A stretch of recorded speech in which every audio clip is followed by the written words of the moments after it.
Tout un pays sur un pied de guerre. Le coronavirus a l'économie britannique bien en vue, sans précédent pour donner des éléments pour une issue. Une crise mondiale qui accueille le nouveau gouverneur Andrew Bailey lors de son premier jour à la tête de la Banque d'Angleterre. Il est arrivé ici avec une énorme tâche à accomplir. Les marchés sont en ébullition. Pas une crise financière descendante comme la dernière fois, mais une crise ascendante. L'industrie du commerce de détail a été durement touchée, l'aviation a été frappée, tous les aspects de l'économie britannique ont été ébranlés en raison du coronavirus. Andrew Bailey a passé 20 ans de sa carrière à la Banque centrale britannique. L'initié ultime, il est considéré comme une paire de mains sûres.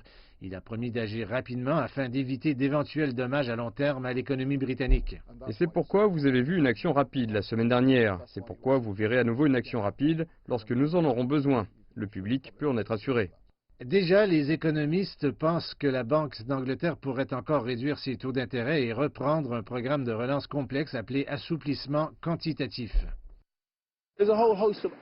Il pourrait également faire tout un tas d'autres choses, consistant à faire en sorte que les banques, qui ont été arrosées de liquidités par la Banque d'Angleterre, mettent une partie de ces liquidités à contribution en aidant les entreprises sur le terrain. Ces entreprises font déjà la queue pour remplir un catalogue des retombées économiques du coronavirus. Andrew Bailey a été baptisé par le feu financier lors de son tout premier jour et il est peu probable que ce feu se calme de sitôt.